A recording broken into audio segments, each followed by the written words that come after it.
Kerajinan batik yang telah diakui oleh UNESCO sebagai warisan budaya milik Indonesia membuatnya semakin dikenal oleh masyarakat dunia. Dikenalnya kerajinan batik oleh dunia karena batik di setiap daerah di Indonesia, utamanya daerah istimewa Yogyakarta, mempunyai ciri khas, desain, dan motif sesuai dengan filosofi dan budayanya.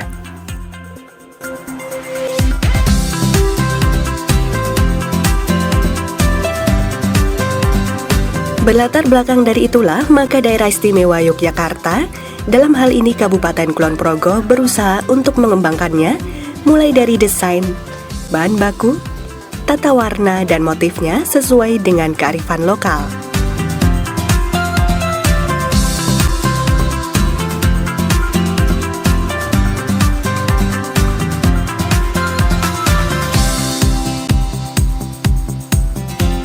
Perkembangan batik tersebut seiring dengan kreativitas para UKM yang terus dituntut inovatif dan kreatif, baik motif maupun kualitasnya mengikuti kemauan konsumen dan pasar, sehingga kerajinan batik semakin diminati, mampu berdaya saing, dan laku dijual di pasar.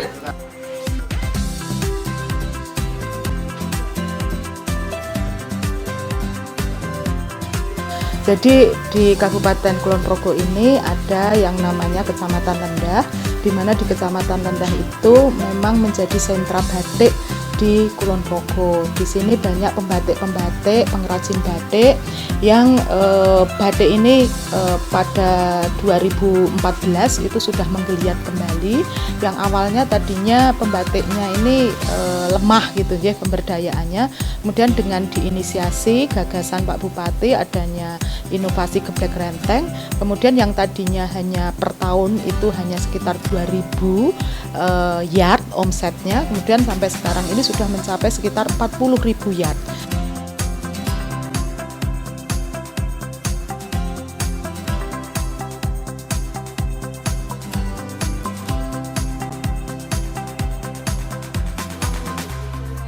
Sebagai langkah pembinaan sekaligus untuk menemukan teknologi pengembangan batik, Dinas Koperasi dan UKM DIY mengadakan sarasehan promosi UKM di Sentra Batik Ngentakrejo, Lendah Kulon Progo pada 12 Februari 2019. Sarasehan diikuti 40 peserta yang terdiri dari karyawan Sinar Abadi Batik dan para pengrajin pembatik pemula yang ada di Ngentakrejo. Acara sarasehan dilaksanakan di Pendopo Sinar Abadi Batik Ngentakrejo dengan mendatangkan pemateri Ayu Purhadi dari APMI atau Asosiasi Pengusaha Perancang Mode Indonesia DIY. Saya membuat konsep desain untuk batik itu adalah bipolitik, di mana ada bagian-bagian tertentu dari desain utama kita tidak boleh terpotong ketika dibuat baju dalam bentuk apapun. Dalam sarasehan tersebut, Ayu menjelaskan bahwa usaha di bidang fashion mengalami perputaran yang sangat cepat, mulai dari desain model batik hingga model baju. Oleh karenanya, ia mengingatkan pentingnya jiwa seorang wirausaha agar mampu mengatasi permasalahan tersebut. Nah, artinya peluang bisnis untuk batik ini terbuka lebar untuk dunia. Wilayah Kecamatan Lendah sudah menjadi sentra batik di Kulon Progo sejak tahun 2014. Dari tahun ke tahun, wilayah tersebut mengalami peningkatan kualitas dan penyerapan tenaga kerja yang banyak. Hal tersebut menjadi salah satu upaya penuntasan kemiskinan karena sebagian besar masyarakat Lendah, khususnya Ngentakrejo, bekerja sebagai pengrajin batik. Pemerintah DIY melalui Dinas Koperasi dan UKM DIY memberikan perhatian kepada UKM yang ada di Yogyakarta, antara lain dengan melakukan pembinaan, bimbingan, sarasehan, dan pengarahan agar UKM di DIY berkembang serta dapat meningkatkan kesejahteraan pelaku usaha. Setelah kita lakukan BIMTEK, kita lakukan pendampingan secara berkelanjutan. Kita juga melakukan mentoring, kita melakukan juga coaching, dan kita juga lakukan beberapa temu bisnis dengan beberapa investor. Jadi ini yang kita lakukan, bagaimana di dalam pengembangan batik ini benar-benar dari sebuah produksi akhirnya ada produk, dan produk ini benar-benar bisa dimanfaatkan dan bisa laku di pasar. Pembinaan yang kita lakukan ada beberapa aspek. Kita melakukan BIMTEK pelatihan terkait dengan produksi, ada terkait dengan teknologi, ada terkait dengan bagaimana akses pembiayaan, ada juga terkait dengan bagaimana peningkatan kapasitas SDM. Selain bersilaturahmi dengan pengrajin batik di Kecamatan Lendah, kegiatan ini diadakan guna meningkatkan sumber daya manusia dan pengrajin batik untuk menjaga kualitas dan mutu serta profesionalisme dalam sebuah produk. Dinas Koperasi dan UKM DIY selalu mendorong dan memberikan motivasi kepada masyarakat Ngentak Rejo terkait pemasaran produk batik unggulannya. Upaya lain yang dilakukan Dinas adalah melakukan pembinaan dan pendampingan secara berkelanjutan mengenai proses produksi, packaging, hingga pemasarannya dengan harapan dapat meningkatkan kapasitas para pelaku dan usaha dalam mengatasi kemiskinan.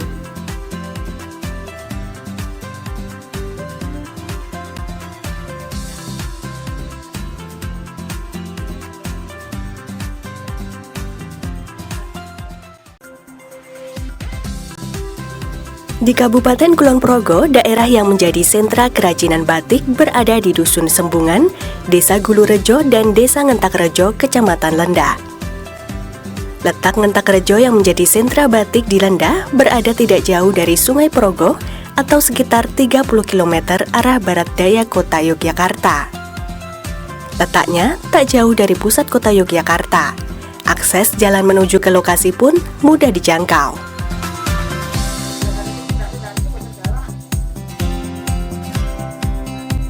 Awal mula desa tersebut menjadi sentra kerajinan batik adalah ketika para pembatik yang sebagian besar kaum wanita memilih kembali ke desa untuk bekerja di rumah. Mereka tetap menjadi pembatik di sela-sela kegiatan mengurus rumah tangga. Jadi kira-kira kalau sebelum ada potensi geblek renteng itu ya hanya sekitar 200-an pada waktu itu, 2012-an awal itu sekitar 200-an. Itu pun membatiknya bukan membatik tapi hanya buruh, artinya mendapatkan orderan dari luar Kulon Progo. Jadi karena geblek renteng ini kemudian semua ada edaran dari Bupati bahwa semua sekolah dari SD, SMP, SMA bahkan PNS itu diwajibkan untuk menggunakan batik. Tetapi dengan catatan batik geblek renteng yang sudah dilombakan itu yang kemudian mendapatkan kejuaraan dan kemudian menjadi batik unggulan Kulon Progo, spesifik Kulon Progo geblek renteng itu kemudian tidak boleh kalau kemudian dibuatnya di luar. Kan banyak kalau selama ini dibuatnya di desainnya di sini kemudian dibuat di luar daerah. Ini Pak Bupati tidak boleh karena tujuannya untuk penyerapan tenaga kerja. Karena nanti kemudian timbul ada yang kegiatan istilahnya ngebyok, kemudian melukisnya, membatiknya. Ini mengembangkan omset pasarnya itu juga otomatis penyerapan tenaga kerja.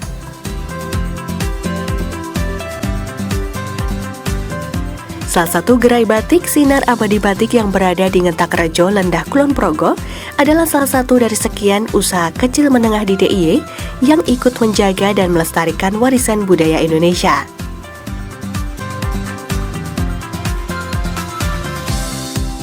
Sejak tahun 2008 sampai saat ini, Sinar Abadi Batik memproduksi batik motif-motif Kulon Progo seperti geblek renteng dan cendol hutah maupun motif-motif pada umumnya yang ada di seluruh Nusantara.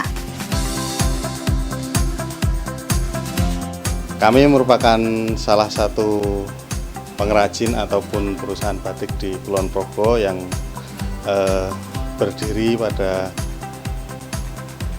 tahun 2008 dan sampai saat ini sudah berjalan pada sekitar 10 tahun dan dari awal kami memproduksi batik-batik motif Kulon Progo maupun motif-motif batik pada umumnya yang ada di Yogyakarta maupun yang ada di seluruh Nusantara.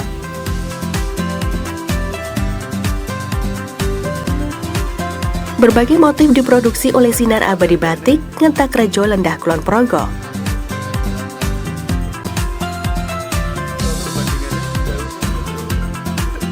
Salah satu motif yang diproduksi oleh Sinar Abadi Batik ialah motif geblek renteng. Ini motif geblek renteng angka 888, ini motif geblek renteng, dan kita proses secara warna yang jreng dengan pink, hijau, kuning, perpaduan warna yang sangat warna-warni sekali, sehingga nanti setelah jadi pakaian ataupun baju itu dipakai bisa lebih dinamis, ceria, dan sebagainya, tidak membosankan. Geblek adalah makanan khas Kulon Progo yang terbuat dari ketela yang dibuat bulat-bulat dan rentengan saat digoreng. Batik motif geblek renteng ini dipakai oleh semua siswa sekolah, mulai dari SD, SMP, dan para PNS Kulon Progo. Kain yang digunakan untuk membatik bermacam-macam, seperti katun, kain dolby, kain sutra, maupun kain katun standar. Motif dan corak-corak unggulan di SAB atau Sinar Abadi Batik itu adalah motif-motif batik geblek renteng, motif khas Kulon Progo yang kita proses secara warnanya dengan jreng atau menyala. Jadi lebih kelihatan dinamis, lebih kelihatan sporty, dan tidak membosankan. Batik sangat identik dengan suatu teknik atau proses dari mulai penggambaran motif hingga pelodoran. Salah satu ciri khas batik adalah cara penggambaran motif pada kain yang menggunakan proses pemalaman, yaitu menggoreskan malam atau lilin yang ditempatkan pada wadah yang bernama canting dan cap.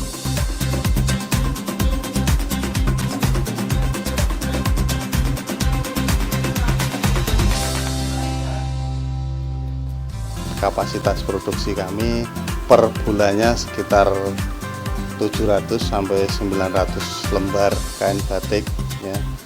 Dan untuk kisaran harga batik kami antara 100.000 sampai dengan 1 juta rupiah.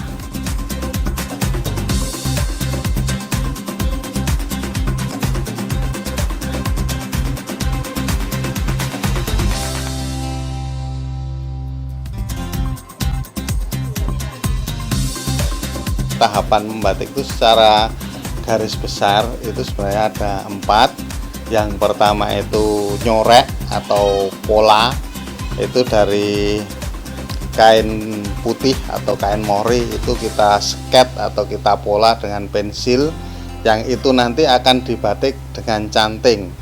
Proses batik pembatikan itu ada 2, dengan batik tulis yang dicanting dengan tangan satu-satu, kemudian ada juga yang dicap dengan canting cap.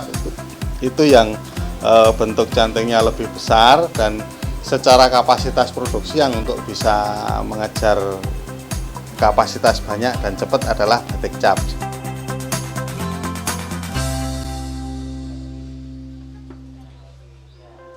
Untuk memproduksi batik, ada beberapa tahapan yang harus dilalui agar mendapatkan hasil yang maksimal. Proses pertamanya ada dari mempola atau mencorek, kemudian dibatik atau dicanting tadi atau dicap, kemudian dari proses batik atau cap tadi diwarna celup. Tahap awal adalah dengan menyiapkan pola yang telah digambar di atas kertas, kemudian dibentangkan di atas kain putih. Dengan begitu, pengrajin bisa mulai menjiplak pola-pola yang terlihat.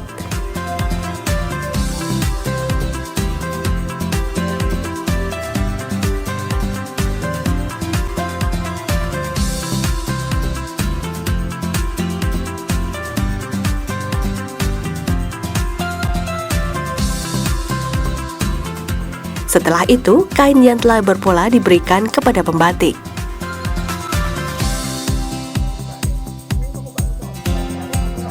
Prosesnya membatik ini memiliki 3 jenis. Yang pertama adalah ngelawong atau tahap untuk mengisi motif-motif yang besar. Dilanjutkan dengan ngisi atau memberi isian pada bagian yang belum terisi, maupun untuk memberi latar atau background.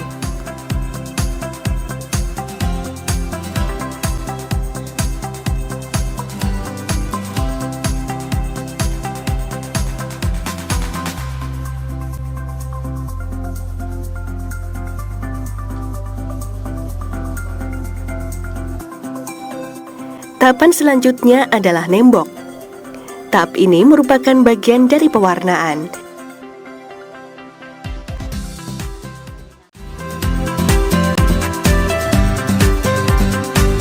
Selain membatik dengan cara tulis, Sinar Abadi Batik juga memproduksi batik cap.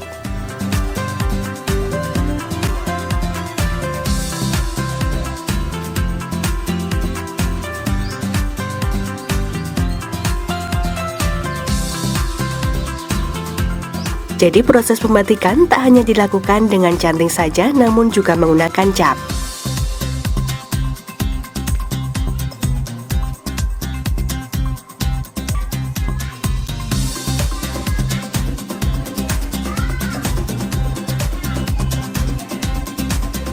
Tahap selanjutnya adalah proses pewarnaan. Untuk tahap pewarnaan, Sinar Abadi Batik memiliki 3 cara, yaitu celup, colet, dan gradasi. Kemudian dari proses batik atau cap tadi diwarna celup ya. Di celup ini bisa menggunakan pewarna sintetis maupun pewarna zat alami seperti tinggi, teger, jelawe dan sebagainya. Pewarnaan celup adalah cara untuk membuat warna berlapis-lapis atau jumputan. Pewarnaan colet merupakan cara untuk mewarnai bila setiap motif memiliki beberapa warna yang berbeda. Contohnya motif bunga 3 kelopak, masing-masing akan diberikan warna yang berbeda. Pewarnaan colet inilah yang paling tepat. Cara pewarnaan selanjutnya adalah gradasi. Teknik ini adalah cara untuk memberikan warna cantik dengan menggunakan spons agar tergradasi dengan sempurna. Bahan pewarnaannya sendiri adalah remasol, yang kedua adalah indigo sol, dan yang terakhir adalah naptol. Ketiga bahan tersebut memiliki karakter masing-masing. Untuk remasol memiliki karakteristik pudar bila terkena matahari, namun memiliki warna-warna yang menyala. Biasanya, pada pewarnaan ini akan dilakukan pada tahap terakhir karena mudah luntur. Dan yang terakhir bahan indigo sol. Bahan ini adalah yang paling bagus di antara bahan yang lain, karena indigo sol tidak akan pudar saat terkena sinar matahari, bahkan tidak akan hilang bila terkena pemutih atau kaporit.